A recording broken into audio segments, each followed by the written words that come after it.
Ist nicht auf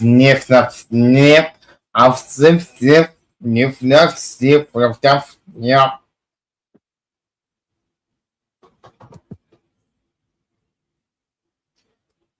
Wir getting me basically freezing to feed real right guy car kind. Now it's all down. You don't.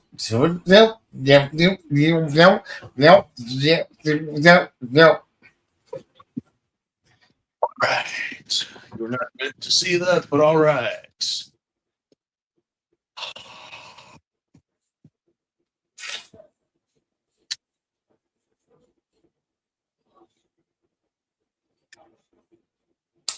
Can we wrap it up now?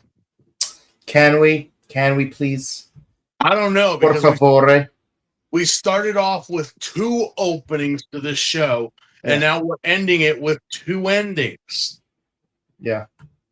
Which, again, depending on how you look at it, this is either the one you choose or the one you're like, nah. Oh.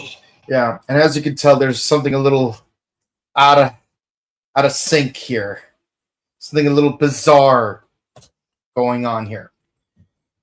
Well, let's see if you can figure it out. But in the meantime, we're here to discuss this movie right here.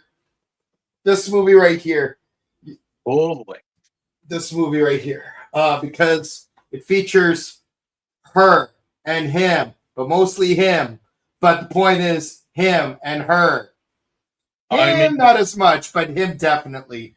Yes, we are here to discuss Kamen Rider Ryuki, the movie, episode final, director's cut on Blu-ray, or which is actually a misnomer. It's more like Kamen Rider Ryuki, the movie, the anti-penultimate episode. The director's cut commentary that was only ever shown at Sundance. Mm-hmm. That you had to know some sweaty guy in a comic book shop to even get a copy of this movie. Mm-hmm. Yeah. And you think I'm lying to you when I say that, but y'all don't know how it was back in the day to get things from Japan. Like, you know, you think, oh, I show my feetsies and that's it. Oh, no. No. It was way harder to get stuff from overseas. Unless you knew the people. And when you talk about creeps, y'all don't know creeps until you have gone to those areas to meet creeps.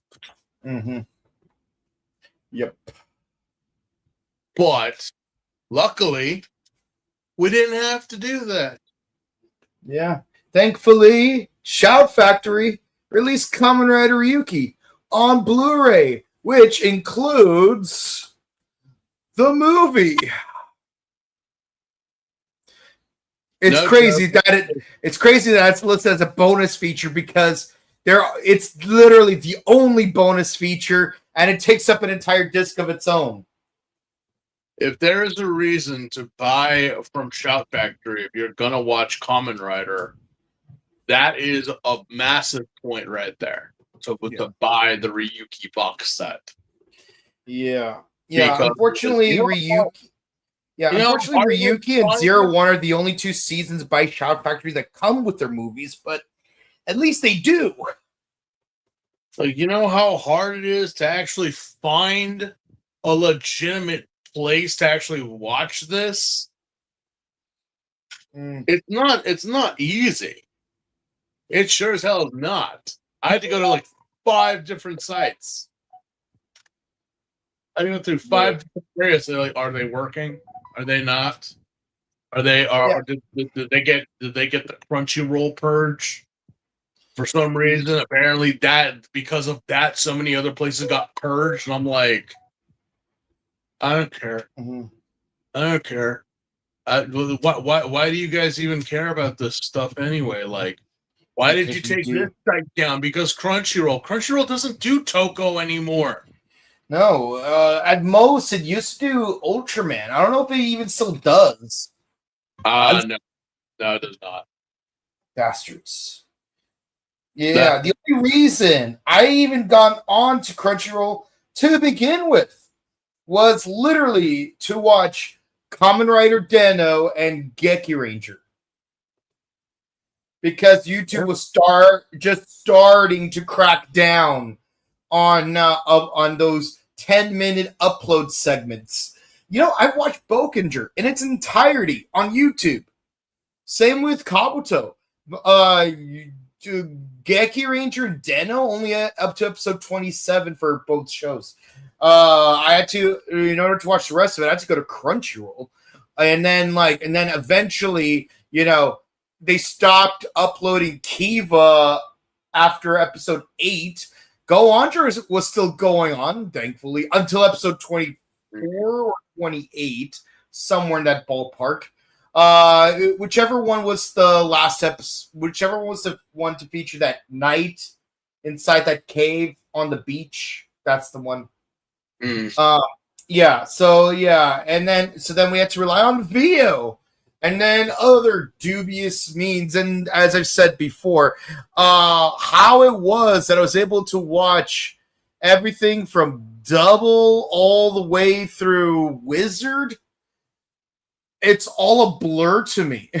Same thing with everything from Shinkenger all the way through, well, not Shinkenger, Go Sager through Go Onger. Honestly, I didn't really I basically stopped going on around episode 22 or 28, somewhere in that ballpark. And then I just skipped straight to Tokyuger.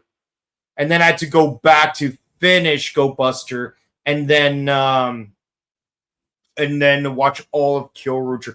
But first I had to go back to finish Go Onger, and I had to finish Go Sager, because Go Sager I gave up after 12 episodes the first time around. Yeah, but everything from Tokyuger onward and Gaim onward, I was able to watch consistently from a consistent source. But it's nice that we have Tokusatsu with our Zets fix. Yeah, luckily they are starting to do that, and they are starting to stream to a wider audience, which good on them, but it's better for us that we're now getting a legit connections and with legit streaming power to actually watch these and not suffer through countless pop-ups, Yeah. But yeah, this was honestly a very interesting go about it. Especially with what they were doing. That Ryuki, as I've said many a times, is a very controversial but revolutionary series.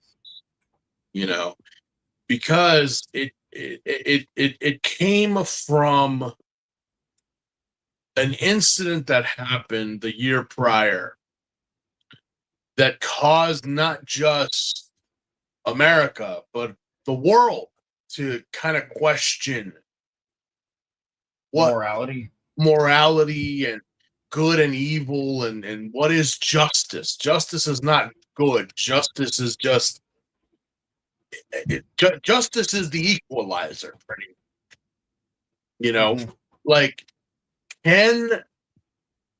If something bad happens to a bad person, do they deserve justice?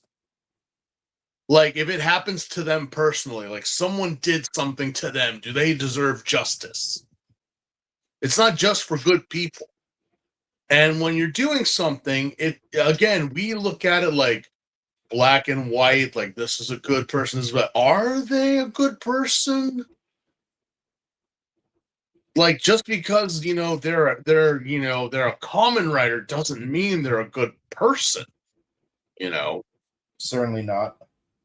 I know that's there was this whole thing earlier today that someone had said to me that, with Asakura and everyone else, like, these are, bad Kamen Riders, and these are like the first legitimate like Kamen Riders that, so you're saying like the Shocker Riders and even Shadow Moon, they don't count, they're not bad. I'm like, tell me, what exactly did they do that was horrible? Like, I get it. I mean, I get it. You work for the Nazis. Okay, right. But you guys were easily defeated later on. And Shadow Moon, what the hell did you do besides just stand there and just standing there? Mm-hmm. Like, what villainy did you create? I'm like, no, he's the bad guy. I'm not denying that, but what made him the bad guy? We could say Olja. Kamen Rider Olja is definitely a bad guy. And in this movie, it totally makes it super clear that he's the asshole. Yeah. And then you have obviously Zolda and even a certain writer that we're gonna get introduced to. Like, no, she's not really a bad guy. She's just annoying. Oh, very much. She's not evil. She's just Annoying. Which, okay, bless her heart. And Ryuki really did that. We didn't just focus on Ryuki. Ryuki was obviously, Shinji stayed and has stayed the Boy Scout throughout this whole series. He made it all the way to Eagle Scout. Like, he's got his merit badges. He knows what's right and what's wrong. He's got a conscience. As for everyone else, not really. They've all pretty much have, and that's what, again, a lot of people, like the networks, parenting groups, they were really upset with this show because, like, what examples are we trying to give our children? Like, aren't they supposed to, blah, blah, blah, blah, blah. So you're just, like, the morale. I'm like, can we please cut the crap? Okay. Can we please look? We literally, our mortality just got questioned. Yeah. Right. Like a couple months ago. It happened across the way, but everyone felt it. Everyone was like, dude, this could happen to us if we're not careful. So what does it mean? Am I being a good person? Am I being, this and that? But what exactly is justice? What is good and bad? What is it? Because normally it's a very black and white thing that people talk about. When in reality, just like here, Ryuki gives us the myriad of layers of what it is. And this movie proves it because, again, Shinji is a good boy. What bad things could Shinji do? Well, we find out what he could do if he was a bad person in this movie. It's just that it wasn't really him per se. And what movie is that? Episode final, which again, misnomer. Did we do the title card already? Yeah, we did. Okay, what the fuck is my problem? So the movie starts with everyone being attacked by sheer ghouls in the middle of a mall area where our riders fight out the sheer ghouls. We got Shinji here. We got Ren here. We got Kidok over there. We got Sakura there. Our four usual suspects, and then this girl in a white swan suit shows up, and we're like, "Who's this bitch? Who this? Who this?" But whoever she is, she's really gunning it for a Sakura for some reason, and then we cut to our title card where we end up a few weeks earlier. That's right, guys. All right. Well, I'm not a huge fan personally of the whole 3 weeks earlier teaser thing. I feel like, we should start our stories where they begin, not start them where they get interested. Get out. What? Yeah. Yeah, that old thing. Yeah. Yeah. Yeah. I did. Well, you know what? We could give it a pass this time because this is possibly the first time in Heisei this has happened. Where oh, it started off like most movies now. They always start off with like it happened a week ago. It happened just a couple hours. Well, the hours thing isn't so bad, but it's like, wait, what? Wait. If this is coming off the peak of like, like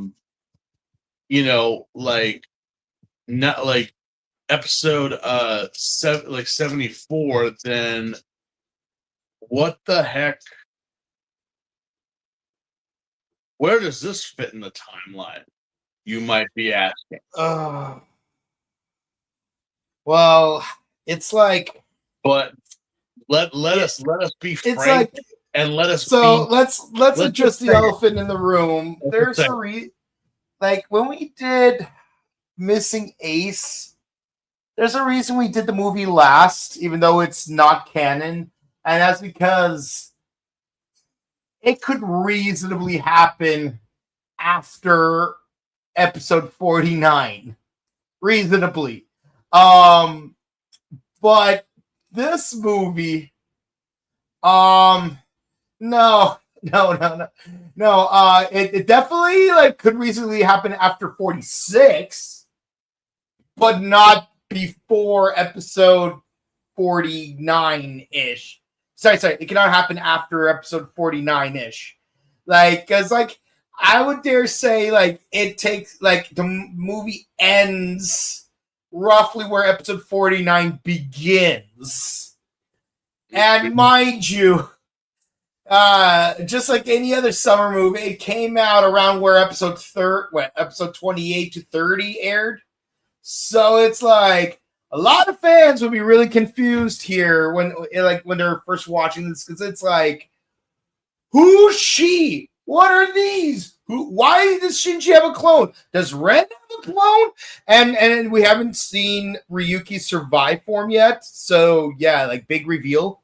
So yeah, a lot of confusion, and naturally, like a lot of people would expect, okay, well, whatever happens in the next 20-ish episodes will lead up to the events of this movie. Nope. Kinda, but also no. Not even. Like, watch the last 5 episodes that we reviewed. There was no setup to this. It just happens to happen, and it's like, well, you know what? This kind of would negate you watching the last 4 episodes if you so wanted, if you choose to follow this ending. But if not, well, I know the movie came out like after the series had ended, and how the series ended, so again, some people were happy with it, some people were not. So they're like, okay, all right, we're gonna do this. We're gonna do this. I know not a lot of films are canon, but this one can kind of be played, because especially with these two, because even though they are movie exclusive writers, they are still put in the 13 rank roster for this show, which no other movie character has done officially. Yeah. Like, oh yes, we've mentioned them, we said something, or we have maybe like had a movie that had something to do with it, and then we decided to reboot it again because it was such a great idea. Looking at you, Gaim. Like seriously, I'm like, it didn't work the first time. Why are we doing it again? But again, we give it a pass because it's Ryuki, and this was the first time this was happening. So just, strap in and put your arms and legs inside the ride at all times, because it's not so confusing and it's not bad. It's a small world. Yeah. It's more like Pirates of the Caribbean. Oh, geez. So yeah, the premise still stays the same. our Yui is still the main focus of this Rider War card battle, Duelist Kingdom Battle of the Roses thingy. You know, God knows why. You know, especially at this point, it's like I don't really get why she's the focus here, especially since a lot of the movie doesn't really necessarily need to revolve around her. It's kind of like, do you remember that one thing we talked about in the show? You remember that thing? That thing? I'm like, yeah. You kind of shoehorned it in here because you seriously, you could have cut that out and we would have not, it wouldn't have changed the movie at all. Absolutely.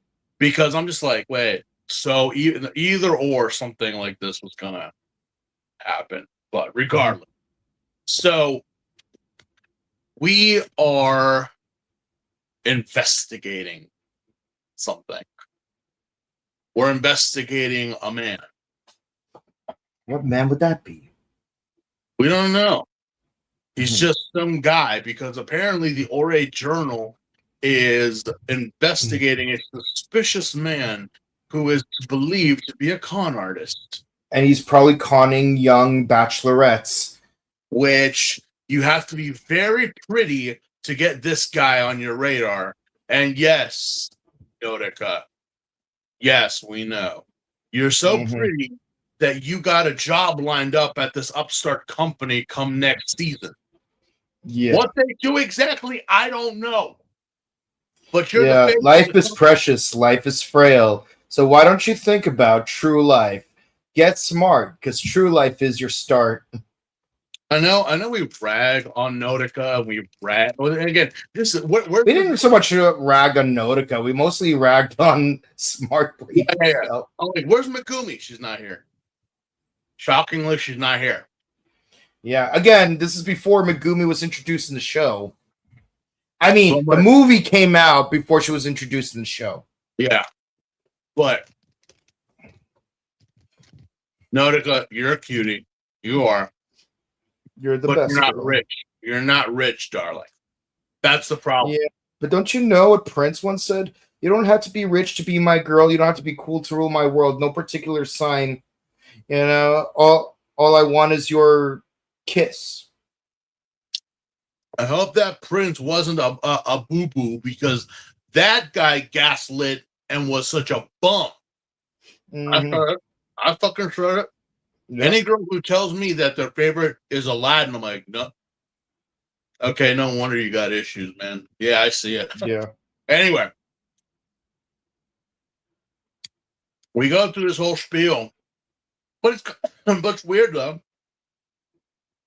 Shinji and Reiko have a bug, but the bug, I might have misinterpreted. The bug is on the guy, not the girl.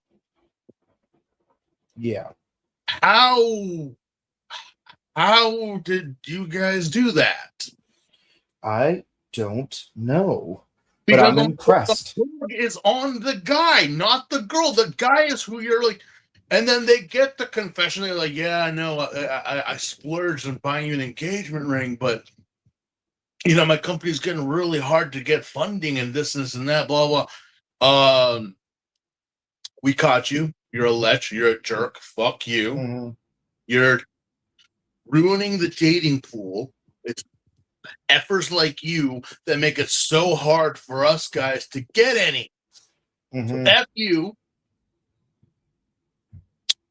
Miss, you can get away. And then apparently... And Shinji stupidly, like in order to pull out his business card, he throws his wallet away. Yeah, Shinji. But yeah, after that, it's like, you know, this elderly couple walks in. I guess they own the house. People, like, it's like, oh, yeah, we're here to see your daughter. What daughter? What? We don't have a daughter. It's like, uh-oh. But yeah, we find out this is have her name right here. This Miho. is Miho or Miho or yeah, but we were like saying Mio, and I'm like, no, that's not Mio. That's Miho. Miho Kirishima. And this girl, well, the actress's name is Mitsuki Kato. She's done a lot. Most famously, she was in the live action of Parade Kiss or Paradise Kiss. I'm sorry. Yes, she is our not a con man, but I guess just a con artist in general. Yep. Not really wondering. She's a swindler. Yeah. As Jamie Foxx would say, she gives me money when I'm in need. She's a trifling girl indeed. Yeah, you know that song by Ray Charles? Yeah. And that one remix by Ye. Even You though mean Jamie Foxx and no one else? Well, yeah. Yeah, Jamie Foxx and no one else.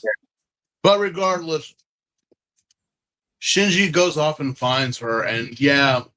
But wait, I thought we were going after a guy who was a con artist, not a woman. That is very true, because there's the guy right there.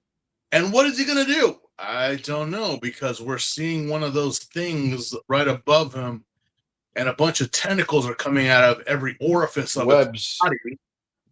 And I just sit there and I'm just like, okay, I think we're watching Ryuki on the wrong illegal website. I think I've seen this anime before.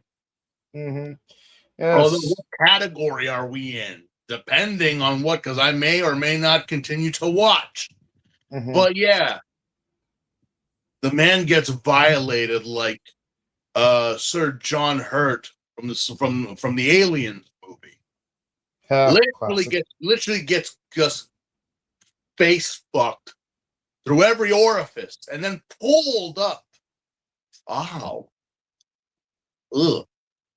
Yeah. Or did you ever see Deadpool and Wolverine when what's her face put her fingers inside what's his face's head? Something like that. At that level. Can you just imagine just her picking you up when she has every finger in every crevice and orifice of your cerebral cortex?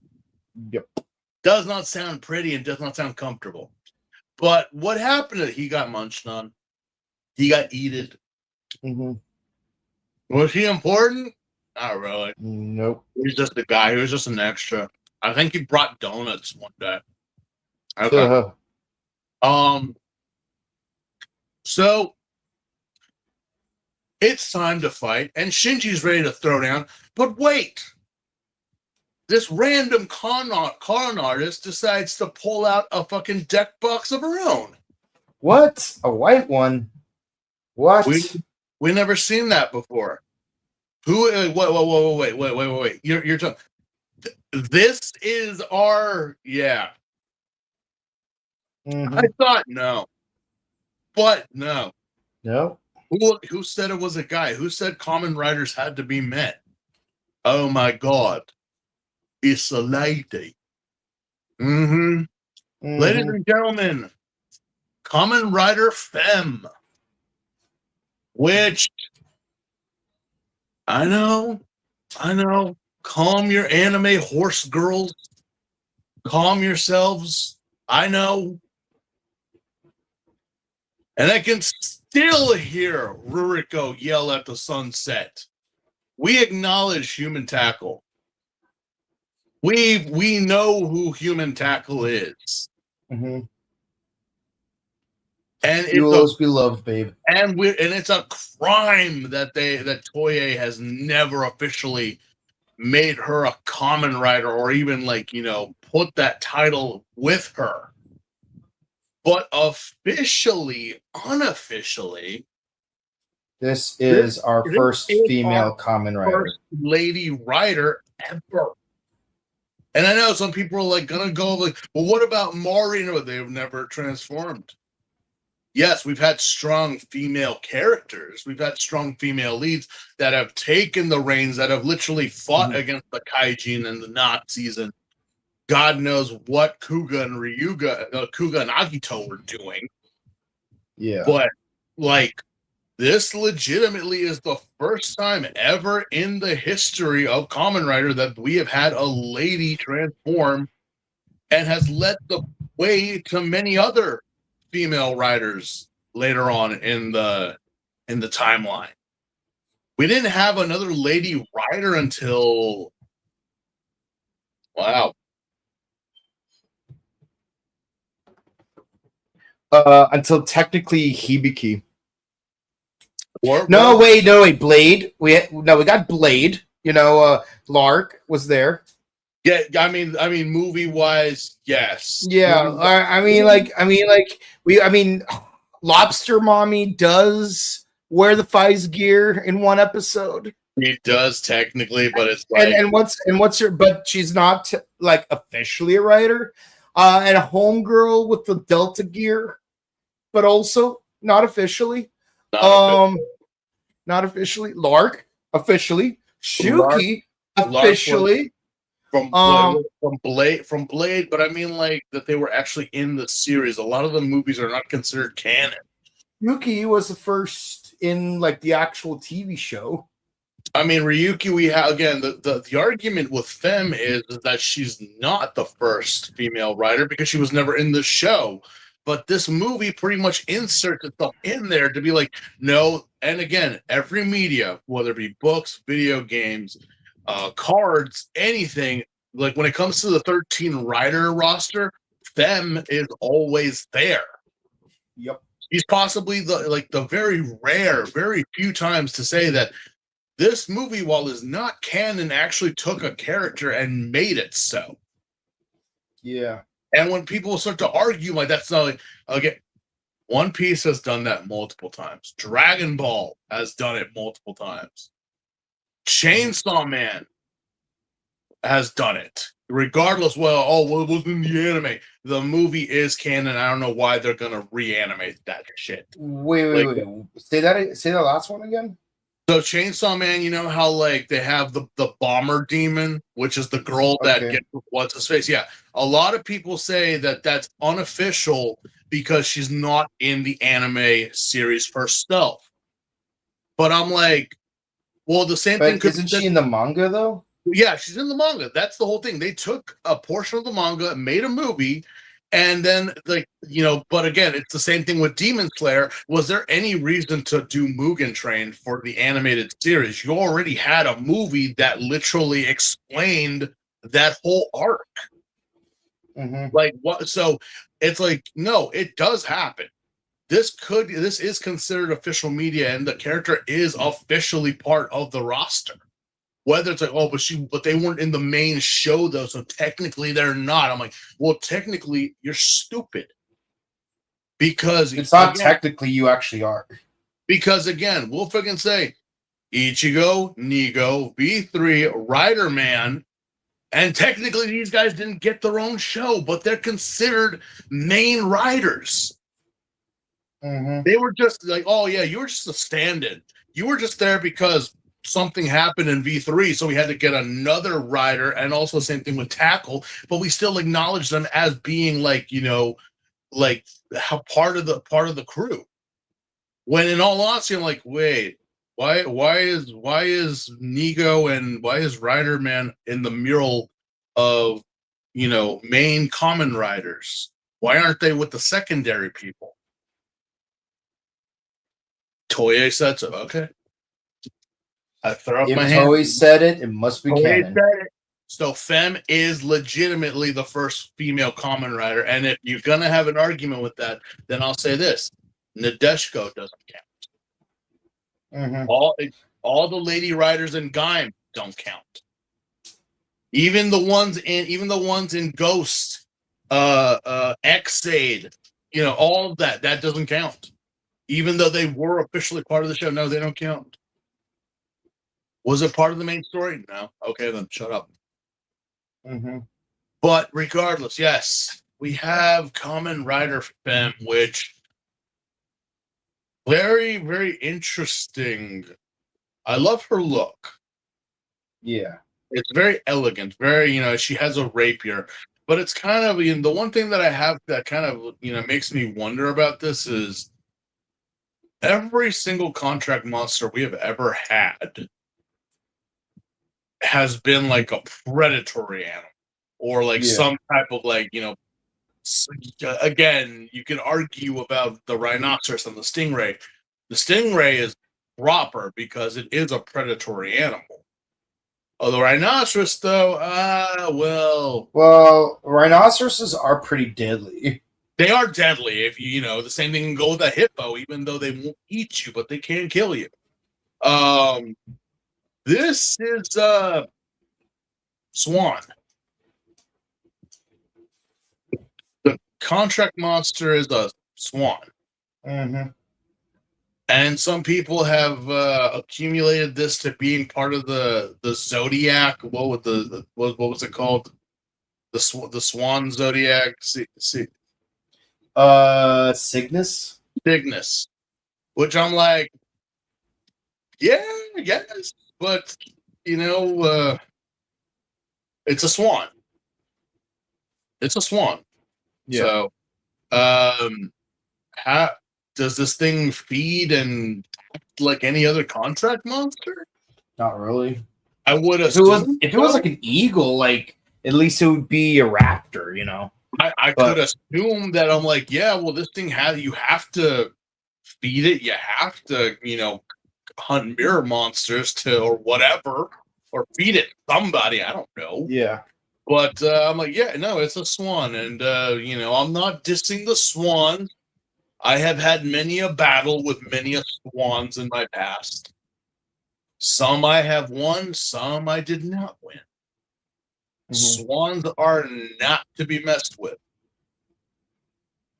But yeah, we have a battle in the mirror world, which really doesn't go anywhere except the funny moment where both Shinji and Fem get thrown out of the mirror world, like if they just got tossed out of the bar. Yeah. Oh, and we do see our final event where Blankwing, yes, that's right. Blankwing is basically a reskin of, and by extension, Fem is a reskin of Kamen Rider Knight and Darkwing. Except I would say Fem is more perfect because it fits a woman. Well, I mean, you could take Darkwing and could have given it to a woman. Yeah. But but notice the Batwoman reference I just made. Mm-hmm. Yeah, I know. Yeah. So in overall, she is a very interesting addition to this, and there is a scene that happens right after the battle, and not much goes on there besides just. We do have a scene where Shinji, Tita, and Yui are telling each other ghost stories, and Shinji tells a ghost story where he met a mysterious girl in the playground one day, and they had fun, and they promised to see each other the next day. But Shinji was not able to go because it was raining. And then the girl mysteriously showed up in his room. And then they played some more. And then she mysteriously disappeared. And her face is censored the entire time, which honestly makes it more unsettling. Yeah, especially the fact that they were because of the rain and whatnot, they decided to make an Umibozu. Which I know people might be like, that's creepy, and then she disappeared. But what's the whole premise behind this little paper ghost thing they made? It is a thing that we have to keep note, but they're basically charms that our children do on rainy days to make the rain go away. Mm-hmm. And again, sometimes they're based off of themselves or their families, so there's multiples. But they are charms that pretty much try to keep the rain from coming away. And apparently there's also some sinister lore behind those things as well. But this is neither the time nor the place. If you would like to know more about that, you could actually just look it up. The story of the Umibozu stuff. Mm-hmm. Anyway. Yeah, see, like Japan has this amazing fascination with yokai, which really paves the way for a lot of creepypasta in modern day. Oh yeah, no, yeah, and especially when foreigners hear these legends, I'm like, no, I've heard it, I know about it, I've heard these tales before. It's not new to me, but yeah, there's always something. There's always something to make sure to live a good, clean life or something, or that could be a bad thing too. Living a clean life is not necessarily. It's like have good vibes, pretty much. Have good vibes. But yeah, Shinji is kind of spooked by this, which I'm kind of like, wait, so if Shinji told this story and well, a certain person heard it, like, wait, you heard Shinji say it, are you not gonna say anything? No? No. Not yet? Not yet? Well, part of No. it was a certain someone doesn't have all their memories from a certain point in their lives. God Which- bless them that they don't, because I'm like, there are so many plot holes here that I'm like, wait, by this point in the show, we already know, or they already know this. But bless their heart. Bless their heart. Yeah. Anyway, next thing you know, we go to an AA meeting because apparently we have those now on this show. Yeah. So you guys are the 6 remaining writers. Wait, so sure, does that include you as a 6? No, I mean 6 writers left, not counting me. Me. Wait. When did we start having AA meetings about this? When did we start because there's only 3 days left. That's right, Yugi boy. You only have 3 days to get to Duelist Kingdom. Wait, hold on a minute. We only have 3 days left. For what? What exactly is the rush? I can't really say, but you guys don't finish this battle in 3 days, no one will get their wish. The reason why we're pushing it so for 3 days is because GTA 6 is releasing that day. And I'm just over here like, I don't give a shit. I really don't. I don't care about GTA 6. All I care about is Godzilla Destroy All Monsters remake.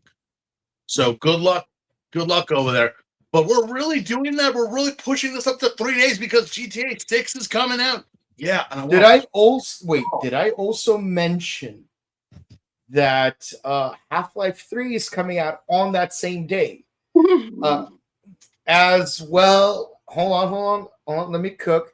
As well as the new season of Thundercats 2011 and the true new season of Code Lyoko. Not the garbage live action one. I mean a true new season of Code Lyoko. Yeah, this is the timeline where everything happened in 2002. We didn't have to wait 13 years for Kingdom Hearts 3. We actually got it right away. Yeah, same day as Kingdom Hearts 2. But sadly, no, we did not choose this timeline. Some idiot decided it for us, and we have the situation where we are now. But no, that's the whole point. Shinji and everyone else is like, Shinji's there, Asakura's there, Shuchi's there, Ren is there. Who else is there? Oh yeah, Miho's there. And I'm like, wait, there's only 5 of us. Why do you mean 6? Oh, don't worry. The 6th guy will join you soon enough. Wait, is the 6th guy Odin? I told you, it's not Odin. It's not me, okay? I'm not involved. I'm the final boss. I don't count. The roster. So you see, wait. Hold on. Is it Verde? Because we haven't seen Verde yet. No, it's not Verde. You guys defeated him already. When? He's in the other movie, the other timeline. So let us just, if this was legitimate, okay, because, so we would have Ryuki, we'd have Knight, we would have Solda, we would have Okay, if they were still here, Raya, Guy, Olja. Now let's introduce Fem. Mm-hmm. Then let's put in Geizel. That's 8. Am I missing anyone? Okay, so all 13 writers. Ryuki, Knight, Solda, Oja, a Scissor. Scissor, Scissor, Raya, Guy, Impala, Tiger. That's 10. Tiger, Yeah. Verde, Impala. Verde, Fem, Ryuga, and Odin. But Odin doesn't count as the 13th. Yes, Or he are we does. counting him as the 13th? He is the 13th. Okay. So that means in my count, we have 12. Because I already included Fem in that one. Yes. So there's 12. Where's the 13th? Wait, did you count Verde? I said Ryuki, Knight, Zolda, Raya, Guy, Olja. Mm-hmm. Then we have Fem. Scissor. Then we have Scissor, Impala, Tiger. Impala, Tiger. So that's 10. Yes. Then we have Fem. Ryuga. You already counted Fem. Okay. So Ryuga, that counts. Yeah, Ryuga is 11. Okay, Ryuga. Verde is 12, and Odin is 13. Okay, because I have looked up deck boxes and whatnot. I'm like, why is there a shark? There's a reason behind it. Is there a logical explanation behind this? Not yet, but you'll see it in I'd say within the next 2 years, maybe. Is this Neo Heisei? Does this No. involve Neo Heisei? No. Wait, still in Heisei? Or is it Yes. Ray? Wait, we're still in Heisei when this is. Yes. Okay, whatever. Yep, Whatever. it is Anyway, technically first 10 Heisei. Okay, moving on from that, because I was like, wait a minute, should we even? But then again, it's like, well, we should. Yeah, no, people were like surprised when the shark dude showed up because that would make him the 14th writer. But then it's like, wait, do you count the roster even though one character is a copy or a mimic of another character? Well, Technically, it's like this is just a recolored, a reskin of a character. It's a mimic, pretty much. It's not much different. Except, I mean, Fem is technically a reskin of Knight. but it's a lady. I don't see Rem going. Yeah, it's a female reskin. But it's still a reskin. It's literally just a white version of Knight, but made for a woman's body. Yeah. You know, so it's absolute perfection. Yeah, well, at least, I'm kind of upset that Verde was not involved in this one because I'm like, really, we have to have him in that thing, not here. But yes, he only shows up in that thing. Yeah. And one other time, but not during this year. Yeah. So, yeah, we have our little AA meeting, and, things are like, all right, we got 3 days because apparently GTA 6 is coming out in. So you guys will fight it out. What about the last guy? Oh, he'll show up soon. You'll see. So you got Zolda fighting Knight while Fem is trying to fight that's the thing. Oja. Before the fight happened, Miho actually punched a Sakura in the face. Like she has it bad for him. I was like, why? Like, is this like, are you some type of like Jeffrey Dahmer fangirl, or do you legitimately hate him? Like, I demand to know this because she's definitely treating it more personally than Kitaoka does, and he has the most reason to take it personally. Yeah, I'm hoping that this wasn't the latter. I'm hoping she actually does hate him, which we actually do get a thing about that. Yeah, like Kitaoka, he's like, I goddamn hate that guy. He ate my breakfast that one time. I was hoping it wasn't going to go with like Attack on Titan Junior High, where it's like, why are we at war with the Titans? They ate my cheeseburger.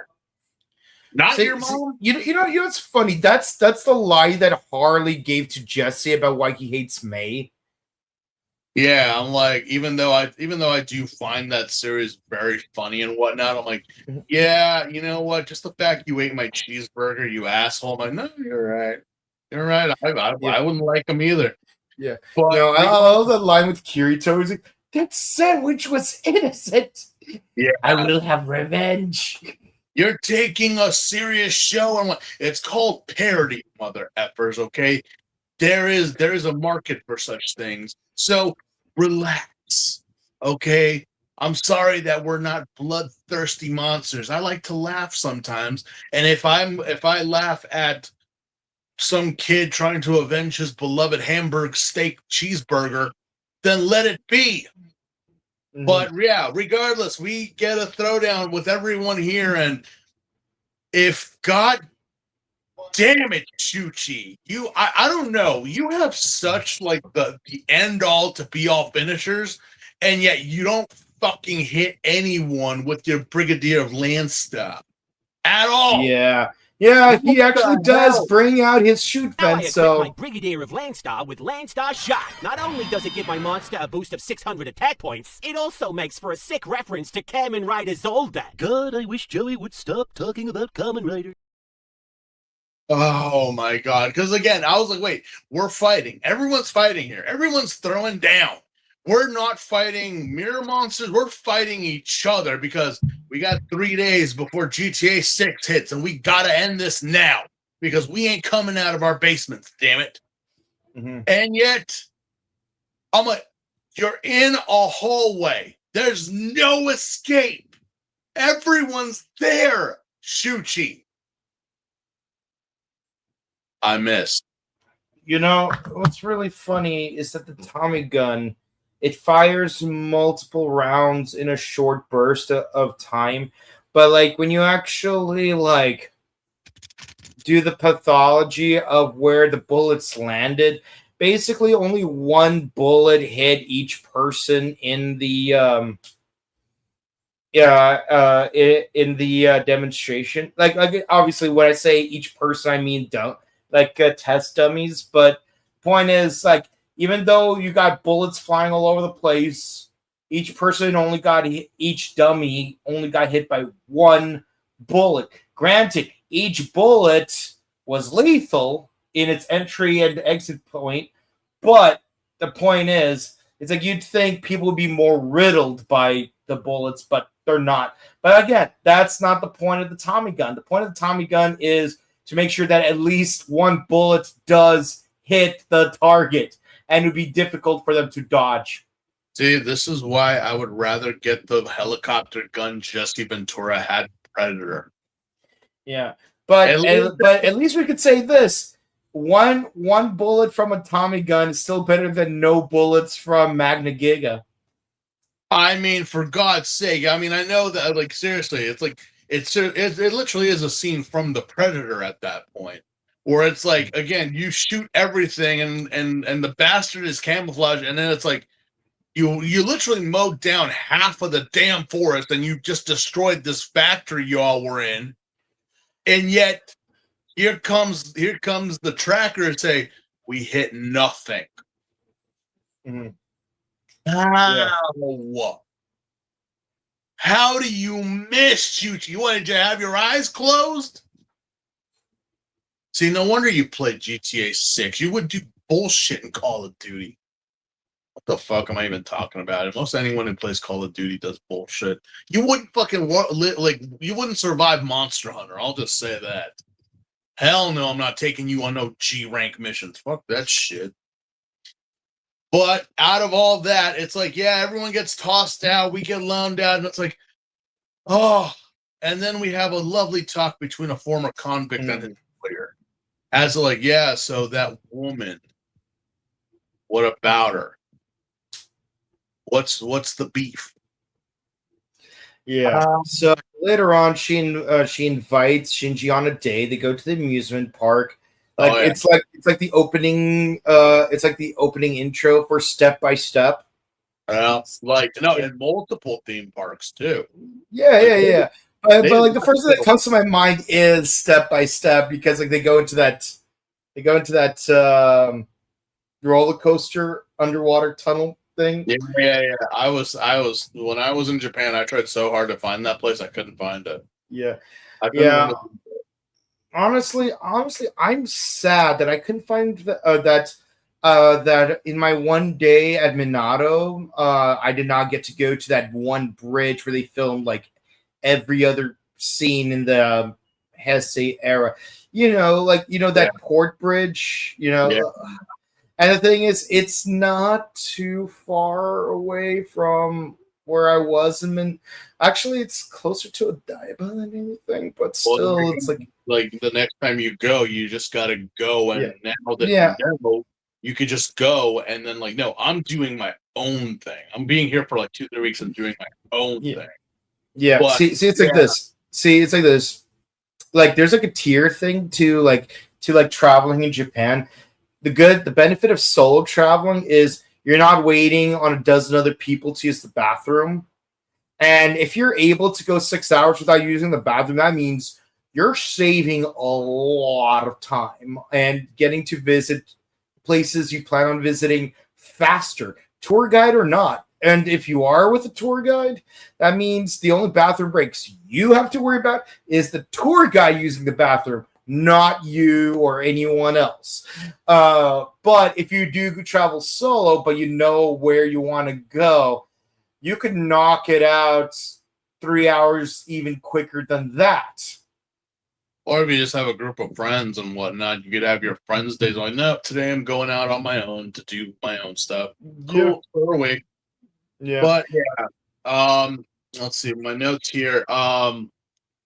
So that all happens. We do kind of get a thing about like why, because again, everyone has a reason for being a part of this game, Yeah. As it turns out Miho. Miho does try to steal Shinji's deck. He's like, you skeezer, and he runs off. And of course, turns out Miho, the reason she wants to kill Sakura is because Sakura killed her sister and she's frozen or something like that.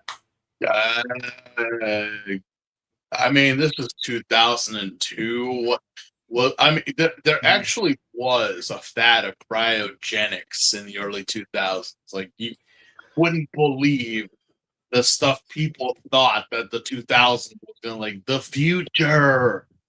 And it's like, dude, the tablet wasn't even a thing yet. And we're thinking about freezing ourselves and marrying our robot wives and everything like that, and just who needs to walk? We'll have flying cars, and every sidewalk will be a what are those called? Like, there's no need to walk. The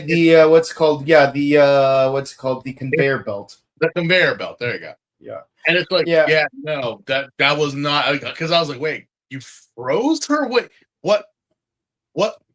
You said a Sakura killed her, right? Yeah. So why did you freeze her? What, is there a cure for 50 stab wounds? Yeah, well, apparently her wish is to bring bring her sister back to life. So you pretty much just put her on ice to just like, my wish will be to bring her back to life now or before this happened. Yeah, you gotta be more specific. That needs to be made very, very clear, please, because I don't think there's a cure for 50 stab wounds and a couple of slugs in the head. So let's hope because again, Miho, you're not the sharpest knife in the drawer. You are adorable. You are cute in this little montage before you do what every girl does to a guy and just go straight for their wallet. No disrespect, ladies. I'm just joking. We love women here. I adore women. I can't get enough of them. Yeah, I remember one of the last few days of school this year. I taught one of my more higher achieving kids the Faustine game. And yeah, basically, welcome to the Faustine game. You make a wish, and I will grant it, but there will be consequences. And like most kids, like they would say, "I wish for $1 million," and you know how this one goes. But they're like, "Okay, I wish for an A in your class. Congratulations, you have an A in my class, but you have an F in all the other classes." Okay, I wish for an A in every class I'll ever have in my entire life. Congratulations, you'll have an A in every class you'll have in your entire life. But before you're able to send out your, but you're gonna fail your SATs, and before you're able to send your transcripts to whatever college you plan on going to, an EMP is going to wipe out all of your academic records. See, pretty much when you say like, "Oh yeah, you got A's in all your classes, but you're a dumbass." Yeah. Oh yeah, you passed the classes, yeah, but what do you know of such subjects? Nothing. Yeah. So there you go. That's the whole thing. You went through life just whatever, and what you don't even know how to read at your grade level. You stopped at grade 5. So yeah, but I will give them credit. At least they didn't go for the obvious selfish wish. They went for the less obvious selfish wish, which would be easier to grant. And I did have to be more creative, and I respect that. But still, yeah, Miho, there's no getting out of it. So yeah, Miho, congratulations, your sister's alive. But the thing is, she's suffering from severe hypothermia from being frozen for as long as she has. Yeah, that's not gonna end well. That's not gonna end well. Yeah, so yeah, Yui gets some visions of two girls that look identical holding each other's hands, and that's when she realizes that she needs to excavate something that she once buried from her past. And of course, Shinji and Ren are there. It's like, wait, these look like child drawings of Trick Redder and Darkwing and Magna Giga and Venosnake. Turn away if you wish not to know this, because this is going to ruin the final 4 episodes. It's gonna ruin parts of the next 14 episodes. So yeah, if you've already watched our review, come back. But if not, yeah, we were kind of already told this, that Yui created the monsters, and that she's gonna die on her 20th birthday. But at least it's not being repeated over and over and over again, like some type of annoying cell phone ringer that just will not shut off. I get it. I'm gonna die in less than a day. I get it. So in this version, as it turns out, the little girl that Shinji was hanging out with was Yui the whole time. Dun dun dun dun dun dun dun dun dun dun dun. No, God! No, God, please, no! No! No! No! I couldn't have said it better myself, Steven. Yeah, and then so basically, because Shinji did not show up to their play date, she made an imaginary friend from within a mirror, and she went into the mirror, but she stayed in the mirror too long. And it's like, okay, I will give you my lifespan so you can go okay, let me ask this question. Because I'm pretty sure someone's gonna ask this question. And my explanation is this. So Yui went into the mirror, and clearly the little girl, her mirror self said, "You can't go back." And it's like, well, why can't I go back? She says, too much time has passed. You'll die the minute you leave. So did Yui literally just live her entire life in the mirror world, or did so much time go by that the minute she gets there, it's like she's already like dust? Like, did you just hyperbolic time chamber yourself? See, the thing is, the whole Urashima thing would have been such an interesting twist. For those of you who don't know, Urashima, is a guy who saves a turtle, and the turtle turns out to be a princess. And he basically goes to her underwater palace. They get married. They have a happy eternity together. And it's like, oh, it's like you're young forever. But the thing is, if you go back, you'll instantly age, because like you were basically frozen in time while you were here. But then like he decides to leave, and basically time catches up with him, and then he becomes an old man. So the thing is that did so much time pass that if Yui goes back to like where she back to the real world, is it already the year 2000, 2001 or 2100? So what? See why this doesn't make sense, because the rules they set up in the TV show is if you spend too long in the mirror world, you die in the mirror world. You're fucked because you're not supposed to be there. But Yui was there, and it's like, well, because again, you lose track of time. It's like, so what's the equivalent of me staying here for an hour? What does that mean in my world? I don't know if I want to. But basically, Mirror Yui gives her own lifespan to Yui. And says you will be able to stay in the human world indefinitely, but you will die on your 20th birthday. So pretty much, it's like, again, that whole thing of like alternate timelines where, So I sacrificed myself to let you live, but my life is going to be, again, you're like what, 10, 11 at this point in your life. So you have like another 10 years to live, because me being out there, I would die in 10 years, your time, as opposed to here where you're possibly already ancient at that point. That's the thing that I was kind of confused about. I'm like, wait. So did we just do a Back to the Future when Biff gave himself the almanac type of bullshit here? Yeah. And we did an alternate timeline? Is that what we're saying is happening here right now? Low key, kind of, but also no. But also kinda. Oh my god, we need to pull out the graph for Hot Tub Time Machine all over again, because what the fuck? And this isn't even time travel. This is just you kind of even okay. I have a better analogy. Okay. The Rose from Beauty and the Beast. Imagine if the Beast was stuck in a mirror dimension where basically the only way he could go back to his world is if he's handed that rose, and if he doesn't find true love by the fall of the last petal of the rose, he will die. And it just so happens that the last petal will fall on his 20th birthday. So he was already 21, but he's been this way for 21 years. So wouldn't he have already aged to 40 something by the time the curse was broken, or was he forever stuck in that time frame? Well, no. Remember, the Beast was only 11 when he turned into the Beast. No, or he was like 10 or 11.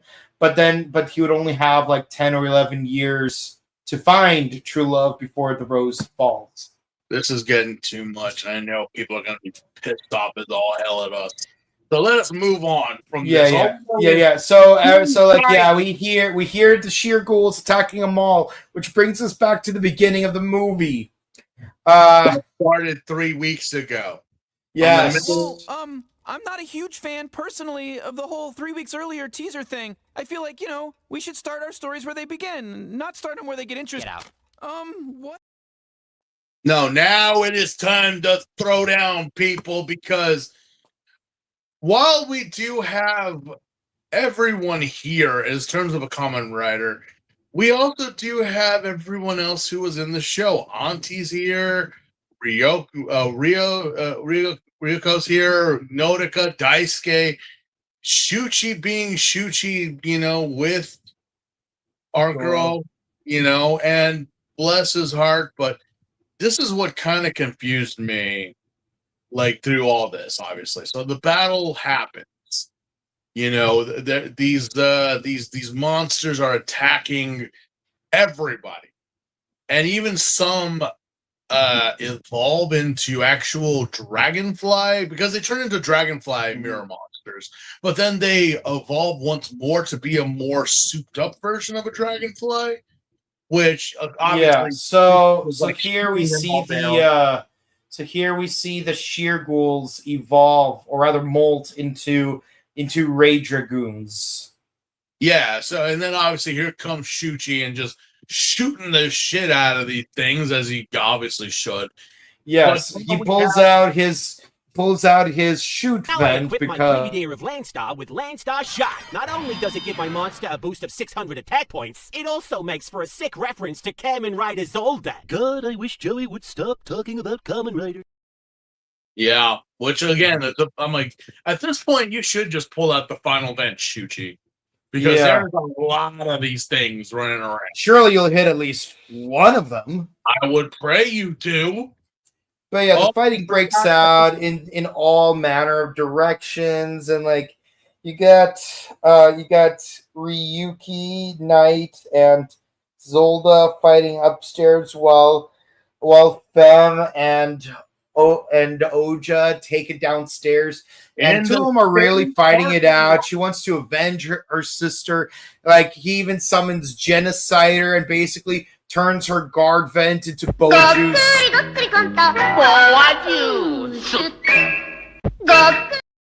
But then like he summons Genocider and basically tries to relinquish her. And yes, that is a Yu-Gi-Oh reference I'm Hold making. on a moment. I have a quarter. Someone just put in a quarter. There is a Here comes a new challenger. We should really get something like that. Yeah. We should really get a clip like that. But yeah, I'm like, whoa, Yeah. who the hell? Who just put in a quarter? Who just interrupted Like this? we see like what looks like Ryuki walking down the corridor. No, that He can't be looks Ryuki because his but he eyes looks- don't look stupid. But He doesn't his have- he eyes doesn't- look darker and more menacing. You know, he's just he's not standing there, but he is being menacing. He's just standing there, menacingly. Yeah, no, these are not the compound eyes. This is like, I mean, he's still got the big googly anime eyes. Let's let that never goes away. But yeah, this is Black Ryuki. As of right now, he's not said his name, but most everyone would refer to him as Black Ryuki because he actually does Resemble Ryuki. lays Oja out. Yeah. So while so this black Dragretter, track blacker, like basically knocks Genocider aside. He literally ripped his head off. No, not yet. But it's about tackling him is enough to knock it aside so that when Fem is flying towards the relinquish hole, like she manages to fly past it because she's out of the way now.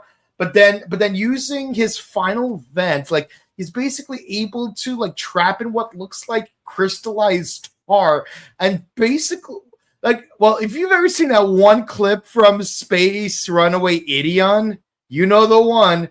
That's basically what happens. Yeah, That one clip with the little girl from the second movie. yeah, You know the one. he was too tall. Or what was that movie? What was that horror movie that came out like a year or two ago? What was it? It was oh my god! It was one of those that really like. It wasn't a mainstream one. It dealt with a special needs girl and her family. Her brother accidentally, because she had her head sticking out of the window, and they happened to run past a couple of light poles, and yeah. Or you could just invoke that one scene from Ghost Ship. Yeah. Not a good movie, but what an opening. Let's be honest. The only thing anyone remembers from Ghost Ship is that one scene. There's the opening. Yeah, I know. It's just the opening. It's like, ouch. Yeah. Who says the rich you can't kill the rich? You can. Yeah. But yeah, so basically with Genocider gone, Oja's reduced to his platform. We haven't seen a platform in a while because the only other character we've ever seen in platform was Ryuki in literally the first 2 episodes. But yes, at least now we've seen Oja in his platform. Oja legitimately went pale, just completely pale, and then Snake. and then just a swoop poke.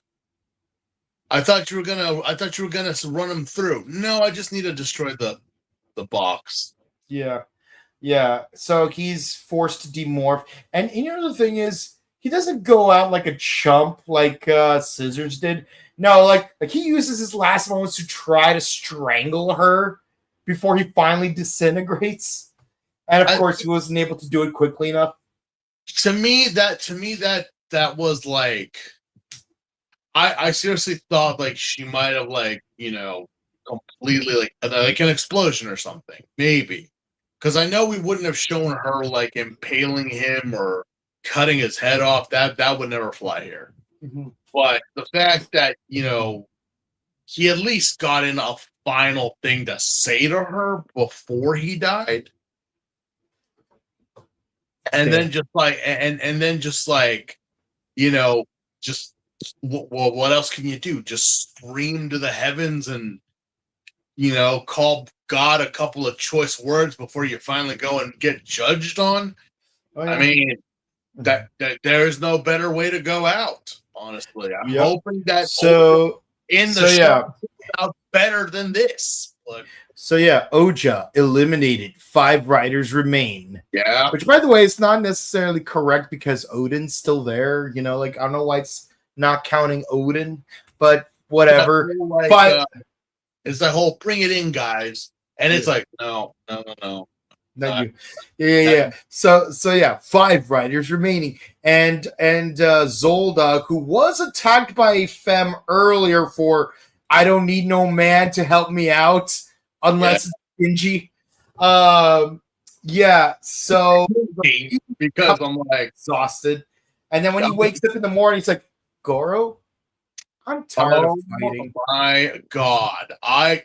I felt for Goro this whole movie because of the fact I was like, don't tell me Shuchi's dead. I wanted to see him die.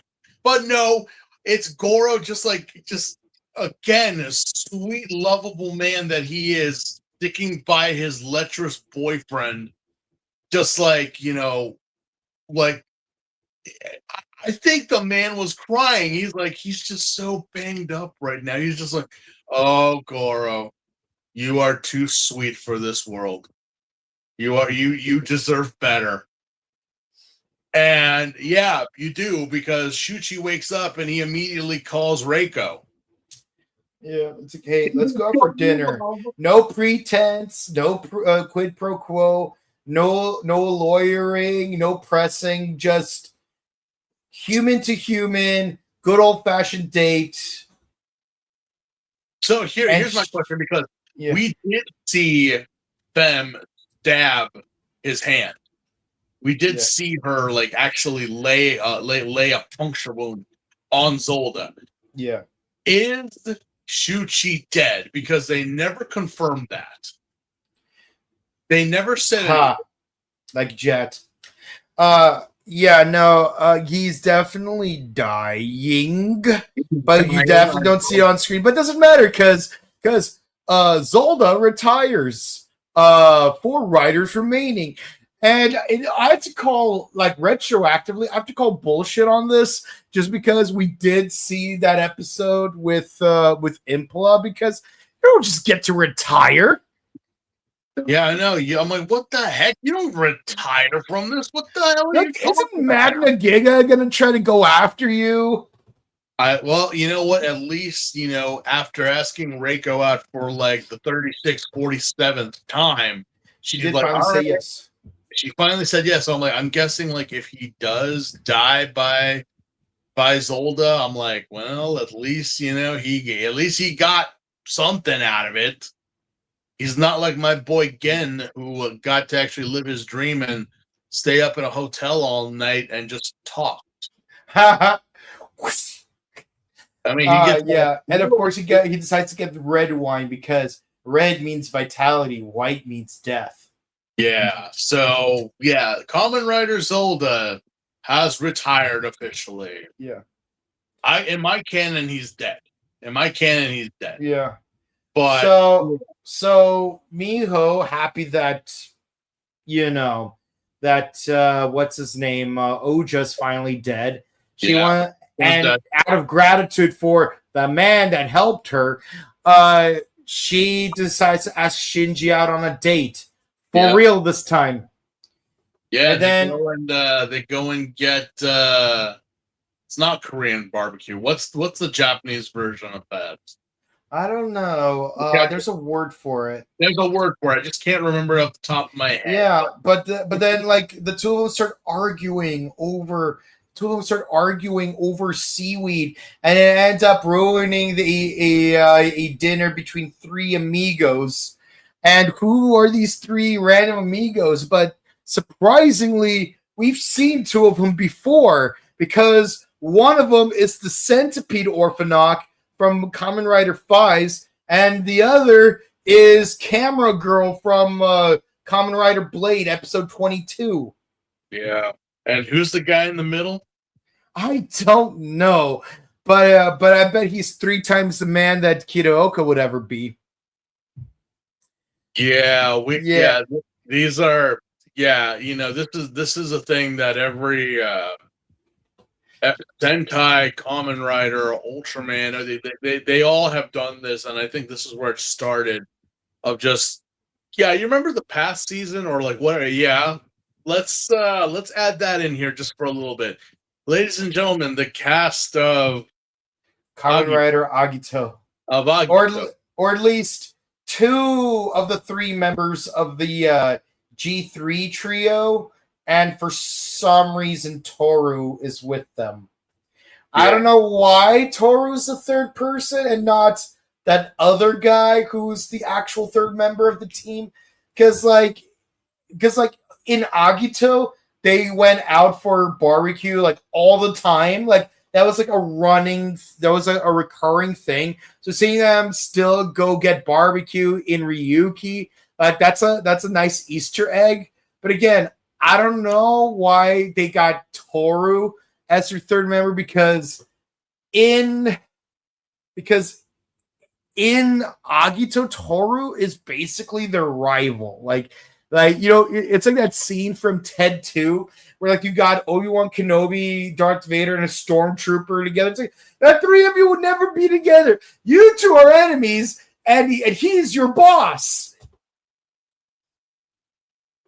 Yeah, so if I'm pronouncing this wrong, Yakinkaku. Yeah. That's like Japanese barbecue. So yeah, that's not something that you just with anybody. You have to be really close homies or on a date for this or a special occasion. Either or. The cast of Kamen Rider Agito, ladies and gentlemen, as quick as it is, but it's very noticeable because I'm just like, wait, isn't that? Yeah. Yes. And I know I always point that out every time we do these movies. Oh, look at so and so. Look at this one was blatantly obvious. Mm-hmm. I'm like, even though I have not seen Kuga or Agito, as always, I am a newbie to all this, so I don't know. But that was blatantly obvious that was. Yeah. These are important people that would just be a nod to the audience. But, like I was actually impressed he actually caught on to that without having watched Agito. I kind of just saw them. I'm like, wait a minute, but I have seen their faces because obviously the algorithm, the thing, and shorts, obviously, like the first hashins of every episode, and I'm like, wait, haven't I seen that guy before? Yeah, but it would have been funny if the guy who becomes G3. Like, it'd be funny if he actually does become a character in Hibiki, because then you have, like, an actor from Fai's Blade and Hibiki sitting together. Mm-hmm.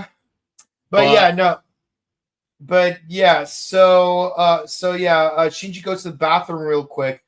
But what's really weird is that when he comes out, instead of having the 76 gas station logo, on his left arm. His right arm instead has a sign that says 6'7". I know. It says 6'7". No, God! No, God, please, no! No! No! No! Well, the third Kamen Rider is a durable of 3 of 6, though. Mhm. You know, either or. Yeah. But yeah, we don't see it. It's something that you got to really pay attention to. While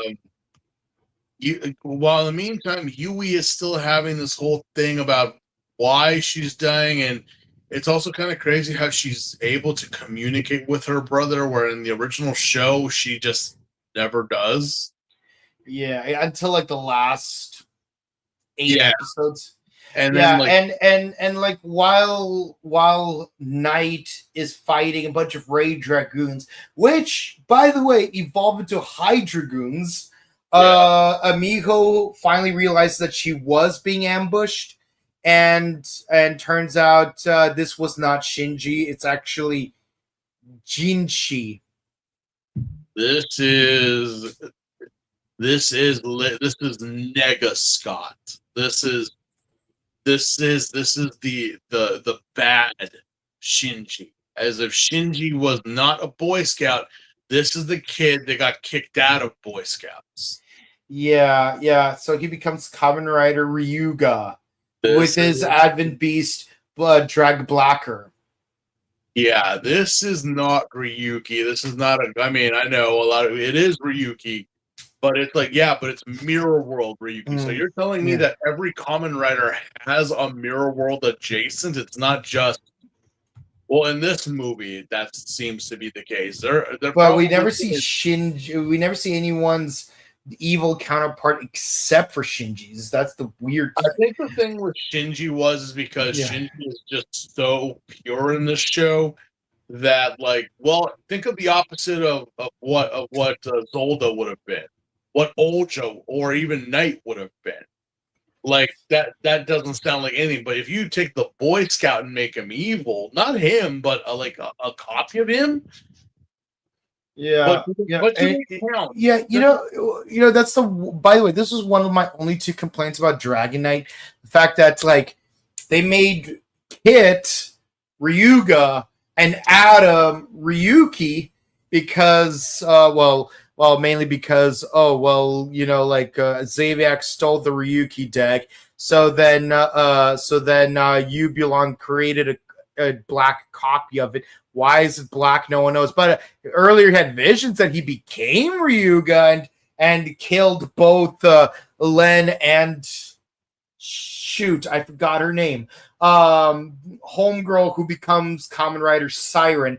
But it's like, oh no, this is like your darker self experiencing jealousy. It's a typical fever thing, but you overcame it and accepted it. That's why you're able to fully control the black suits. Really? Yeah, that's the explanation that I'm gonna give you. See, what they could have done is instead of doing a clip show episode, they could have just, have Len try to retrieve the Ryuki deck, and while he thinks he succeeds, turns out Xaviax made a copy of it. That way Adam would have been Ryuga and Kit would have stayed Ryuki. Because otherwise it's really confusing, because that makes the red one the evil one and the black one the good one. But long story short, yes, Ryuga really gives it to her. And right before he manages to final vent her, Ryuki does intervene and saves her, or so he thinks. They do have a brief confrontation scene, but Ryuga escapes. And she's like, oh, I'm okay. You saved me, Shinji. Don't worry. God. Oh. And it's like, I'm going to sit down on this bench and take a quick nap. Have a good day, Shinji. You're a good boy. It's we go on a date. The flesh wound. What? It's just a cough. Oh, no. Yeah. Man, for reals? This is how we do this? Yeah. Yeah. So next morning, she's pale, in the middle of the street. No one does squats. Oh. They just keep on walking by. And then this is not what would happen in real life Japan. People would be like, call 911. Oh, sorry. Call 119. Call 119 fast. So where did this girl die? The United States? Basically. Oh man. I'm like, anywhere else in the world, they'd be like, oh, this poor girl, this poor young girl. It's like, no, man. Everyone's like, nope, it's just another Tuesday. One time I had to call in 911 like during and afters because a homeless dude literally just died down the street. And I mean, like they were not involved in the afters. They just happened to be lying as they normally would be down the street, and they literally just died moments ago. So I had to like call it in because, you know, can't just have a dead person in the middle of the street. And also think about how crazy it is that if like here in America, because we do have like a huge homelessness crisis, if a person did die in the middle of the street, no one would really, unless you actually have the most basic first aid training, most people would not even suspect that the person's already dead. They would think, oh, it's just a homeless bum just like lying there all day like they always do. But like, they're not lying there because they're lazy. They're lying there because they're dead. And also I think to myself, this is a really shitty way to go. I mean, it's bad enough you're gonna die like from, you know, heart attack, like, which is the most natural form of death. But also like think about like the location, like in the middle of the street. Or just laying there in the bushes with her hair all out. It's like, yeah. Again, it's like, well, she's gone, she's dead, and did she save her sister? She didn't. No, she just died, and that's it. Yeah. Like, I mean, she avenged her sister, but she never got her wish of bringing her sister back. It's just, yeah. She's dead. She's dead. He's dead. Yeah. Yeah. Let me just die peacefully here. Let me rest. And pretty much it is a warrior's death because you didn't worry anyone. You didn't say anything. You just hunched over and just laid there and just let it be. Let it be. You knew that it was coming. You knew it was happening. So for our first ever female Kamen Rider, she went in and came out a badass through and through. So let them die. Let her live let her be at peace in the afterlife. And then 20 some odd years later get revamped as a dark version for some girl version of Kamen Rider. Yeah. But okay. So 3 riders remaining. 3 riders remaining. We have Ryuki, we have Knight, and we have Ryuga. But let us celebrate Yui's birthday for a minute, shall we? Mm-hmm. But then she's like, I'm going to die on my birthday. What? And Shiro is like, no, you won't. Look, this is what we've been doing. This is what we've been doing. Again, there are only 3 more. You just got to hang in there. Shiro, my birthday's today. No, it's not. Yeah, it is. Yeah. But the international dateline does not apply here. You're not the Phaeolus Fog. I'm not Passepartout. This isn't around the world in 80 days where the international dateline gives you an extra day. We were in Japan the entire time. And GTA 6. But you know what? I'm okay with it. Yeah, I don't want people to die for me, and I don't want GTA 6 to come out anymore. Don't lie. We promised we would play GTA 6 together as brother and sister. And Joey, stop this crazy thing. Yeah, no. Our Yui actually dies. Yes. She dies at the table next to her cake. I want to say it's like it's elegant in a way. You know, she's just you know what? It's on that same level as Yuki Guy from Jetman. Just the whole like you know, and slowly just fades away. But luckily Yui moves the cake a little bit forward so she doesn't face plant it.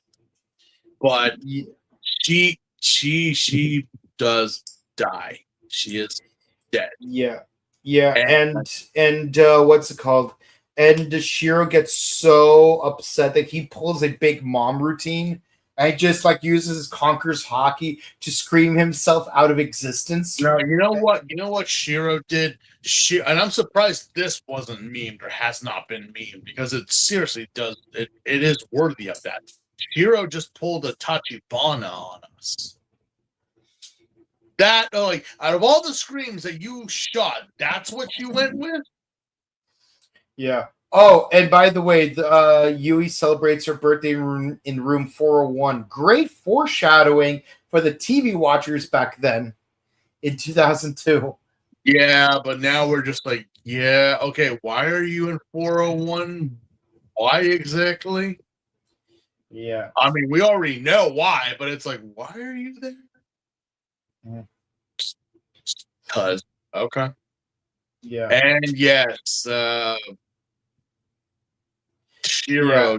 Meanwhile, and while Shiro and Yui were having their earlier conversation, Jinshi tries to seduce Shinji into like fusing together like a super Namekian, and in order to like finish the fights, like, and then once we defeat all the other riders, you can wish for Yui back to life. She wouldn't have to die. Is that what you want, Shinji? And also, I really like how like Shinji's hair is more kempt while Jinshi's is like more, you know, erratic. That way you could tell which one's which. Good, really good body double. Especially showing the actors like, you know, his range in terms of like being a bad guy. It's like, could we honestly believe that Shinji is the bad guy? Yeah. Yeah, no. Yeah, and Ren walks in. It's like, wait, which Shinji is the evil one? 6, 7. Oh, so that's the evil one. But it's like too late. No, they're fused together. It's like, I am Ryuga. And then you know what? Only He-Man can pull that off. Like, you know, making it sound so badass.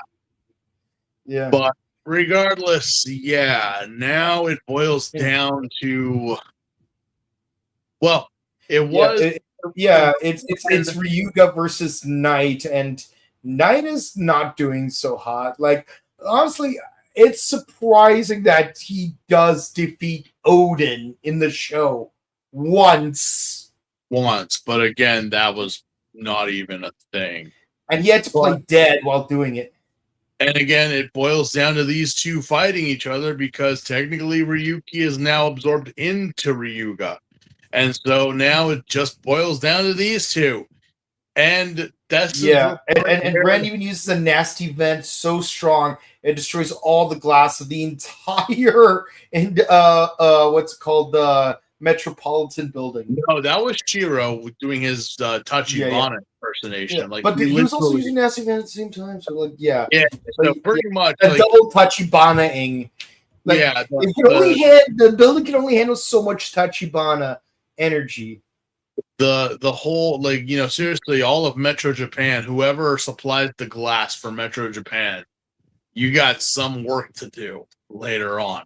Yeah. And of course, Ren, he runs to room 401 dramatically, like that episode of 30 Rock when Don Geis has that heart attack and Dr. Spachemin's got that cape. He's like, stop vectors and death vectors, Sampo non Garia. Like, Yui, no, she's dead. Yeah, Ren shows up. It's like, Ren runs to Yui, and we see this whole moment of her just laying on the table, and Ryuga is kind of like, but then he falls to his knees because, well, yeah, you may not give a shit, Ryuga, but Shinji does, because this was his friend. This was the girl, because he remembered that the Onibuzu that was in the cafe was the same one they made. So Shinji realizes that this is his friend that he has to save and has to protect because he never showed up. And yeah, pretty much we just get the whole I am not you and you will never be me, that Ryuga just dies. He just gone. Powder. That's it. It's so now it's Ryuki versus Ryuga, and they take the fight outside, and you can see the sunlight finally hit Yui's dead face, and Ren is like has to have like a moment of contemplation. And you're right, Steve. Changing cameras. Yeah, now he's got Mirror World. Yeah. So, yeah. So what ends up happening is the two of them are fighting each other downstairs in the garage. It's like, really? You took the fight outside just to go back inside? Come on, guys. But the fight is brutal. This is one of the most brutal fights we do see Ryuki engaged in. So, like, that's actually pretty cool. Yeah. It all comes to a final climax between Ryuga and Ryuki doing a final vent rider kick, which, in all honesty, should have killed them both, but this is Shinji we're talking about, so. Yep. Well, guys, we got less than 2 minutes left. What are we going to do? What's happening? Well, Ryuki's going like Yui's dead, Shiro's gone, everyone is gone, retired, whatever. The entire world is literally in hell right now. We're at the scene of the third Gamera movie where all the Gausses show up, and it's like, wait, we only got less than a minute left. What are we gonna do? Yeah. Knight, I will fight you, and I will fight you, Ryuki. But guys, what about all that? Well, we'll have to do that, and hopefully we don't die. Yep. But Shinji goes off and says, no, Ren, it is you who I wish will not die.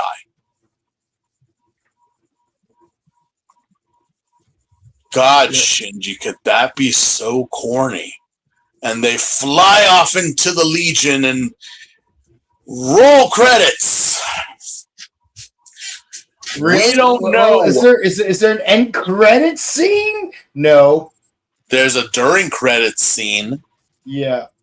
Of little Yui and little Shiro being reunited again, which I don't think I accept that, because Shiro has just been a tool this whole time. So brother wasn't there. Brother wasn't there. Yeah. That's it.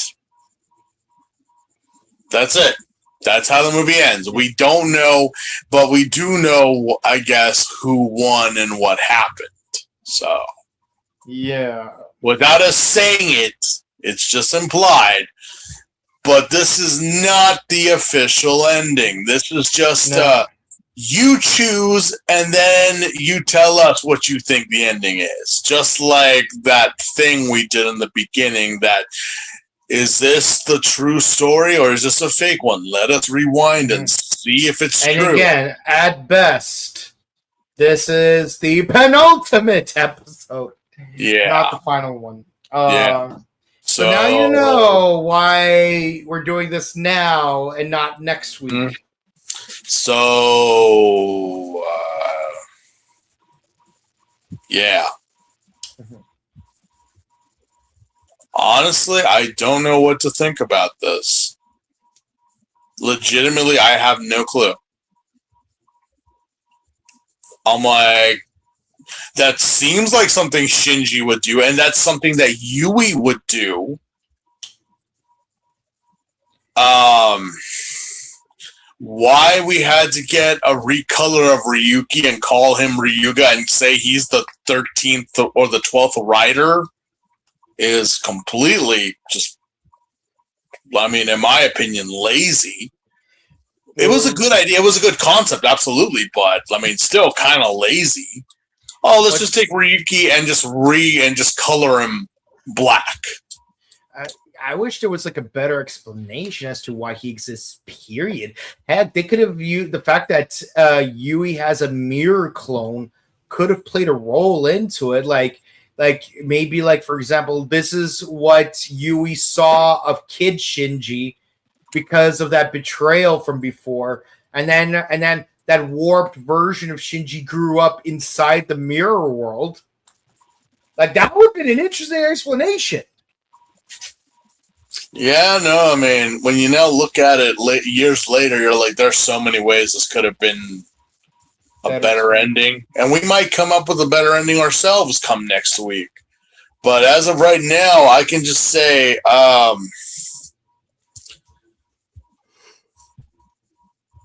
the movie in general, all of it is a 7. It's entertaining. Yeah. It is definitely pleasant on the eyes. It's just that, could I say this is the penultimate ending to Kamen Rider Ryuki? No. It just doesn't feel right. I would say this movie's more entertaining. Like it would be an 8 if this is like the first you've ever seen of Ryuki. And for some of my high school friends, it was the first exposure to Ryuki would have been me showing them this movie specifically because it's a 50 episode show. It's like, and you only have 2 hours to get them into it. Like, what do? You show them the summer film, and it's a good way to introduce someone to Ryuki in that. We're just gonna cut ahead that. Oh, there were 13 writers, but now there's only 6. Don't worry about there being a lack of Odin because because the viewer doesn't know who Odin is. Don't worry about there not being a Verde because the audience doesn't know who Verde is. Yeah, it's like as far as the audience is concerned, again, from the perspective of an audience where the movie is your first exposure, maybe like Odin and Verde both died in a previous episode, which we know they didn't. But from the audience perspective, save the disappointment. Like that's the assumptions. Like, point is, there's no Odin to worry about, but there is a Ryuga and Fem to worry about. So you got these 6 characters. Let's see how they fare. And the ending would still disappoint because there's no definitive conclusion to it. But that would just entice you to watch the last 3 episodes. Yeah. Pretty much sums it up right there. Yeah. So for me it's an 8, but it's mostly nostalgia glasses. And just the utilitarian aspect of this is how I show other people what Ryuki's about. But as part of an existing TV show, it's it deserves to be scored lower. And again, it's are we gonna rate this in the context of I've only seen the first 28 episodes on TV and now I'm watching the movie and I don't know what's gonna happen in the next 14 episodes, 16 episodes, or are we gonna do this in the context of I did what the Morphin Network did and watched it after episode 46, like it would have been chronologically. But I think if you watch the way we did, you're not going to enjoy the movie as much because of the plot holes. And again, I think the same thing happened here as it did in what we speculated with Blade. It's like the writing team for the movie was different from the writing team for the show, and there wasn't much communication between what we're expecting to happen in the movie versus what we're expecting to happen in the show versus what's going to happen in the movie, and then synchronize from there. You know? Yeah. Yeah. Well, yeah, that's it. That's it, folks, for Ryuki. We gave you ending B, whereas next week we will give you the true ending. The true ending, and you decide. Is this which of the four endings was the best one? Yeah. So we'll find that out. Hopefully, let us know what you think if you already saw Ryuki. Yeah. All right. Oja may be a bad guy, but Ryuga is apex villain predator. I mean, he literally killed a predator. Yeah. So yeah, it would be the apex predator that would kill a predator. So they're not wrong there. That's actually true. Yes. Remember, snakes are not apex predators. No, they're not. No, they are not. For tertiary, but not apex. But either way, Ryugi, like his whole shtick is he's just standing there, menacingly. Yeah. Yeah. All right. It's disheartening that Verde's not in the movie. It's a huge dishonor that Verde wasn't included in this. Like, seriously. Yeah, we got ripped off. I hate how the 13 Rider special is the only way to actually get all 13 Riders. Yeah. Yeah, knowingly, unknowingly, yeah. Yeah, I love the Agito cameos in this movie. Well, happy for you. That was actually very pleasant, but very obvious. Yeah. Hey, but you know, in the Agito movie, Hiroshi, I'm blanking on his last name. Hiroshi Fujioka shows up in the Agito movie, so that's cool. But in the words of a Star Trek fan, but not as Hongo Takashi. All right, Miho tying shoelaces is like Taro Kitano saying, "I'm gonna pass you. Expect calamity to ensue." Oh my god! That was possibly the most like we knew it was coming, but it was so heart wrenching that it's like, okay, I know she wasn't the best character nor like the most well developed one, but the fact that she's like, I'm dying and that's fine, but if only Shinji, just please keep your shoes tied. That's all I ask. I'm like, yeah, no, we kind of knew that was it. It's done. It's done. Part of me feels like Ian Fleming wrote this movie. That was honestly, or better and worse. It's the coldest way of dying. But like I said, Mio did the warrior's death, where she knew. She just sat there, didn't worry anyone, and no, go on ahead, I'll be right up. But then it's like you turn back, like, hey, you okay? You all right? And it's just like, well, yeah, no, you get it, you get it. Yeah. All right, last comment of the night. Kid and Adam, we never saw Lens. Yeah, but you know, do we really need to? Who knows? We don't know who the Earth version of Len is. He might be some nice guy. He might be a douche nozzle. We'll never find out. It's okay. And if you enjoyed, please be sure to comment, like, and subscribe to us on YouTube, Facebook, Twitter, Instagram.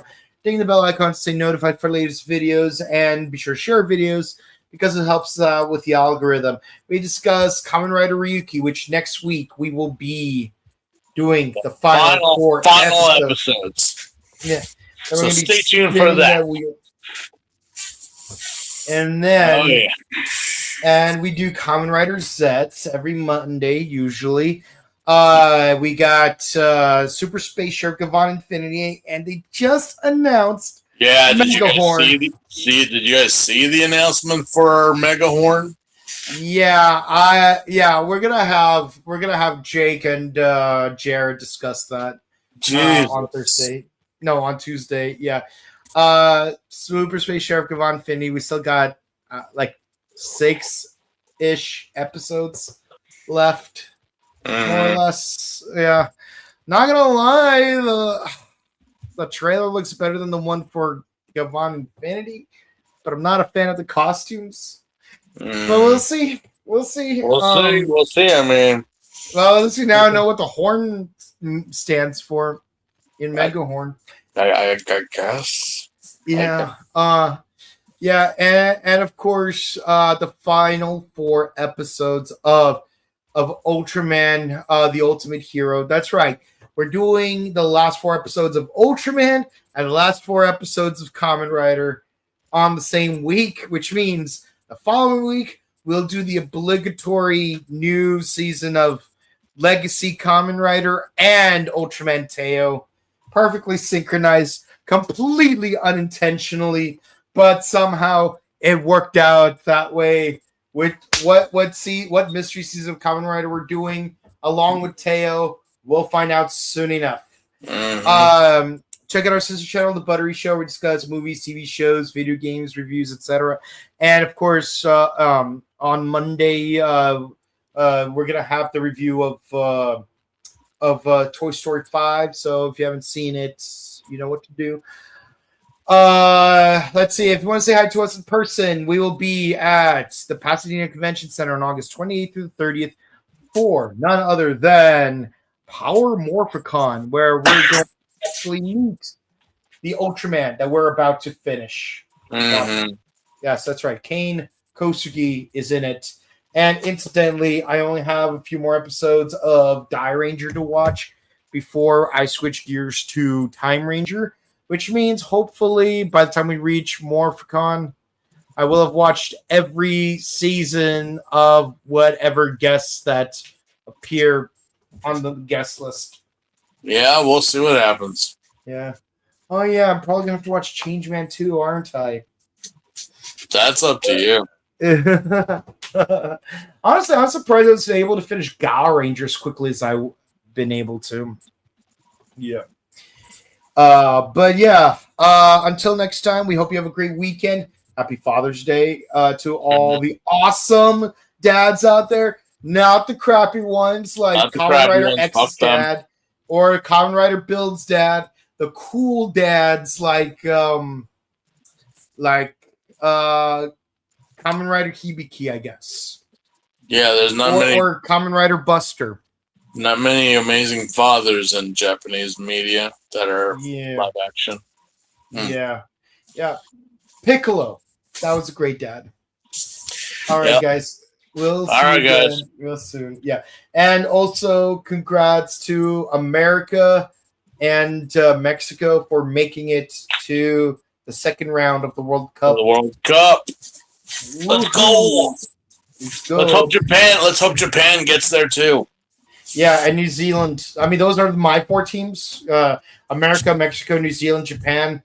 Currently, New Zealand and Japan are both high. Like they're both they've only played 1 game each, and they're both tied 2-2 and 1-1 in their respective games. So hopefully, they do better in their 2 remaining games. Hopefully, yeah. But hopefully those will be the 4 teams that make it all the way to the Final 4. But let us know which teams you want to win. Have a good one. Goodbye.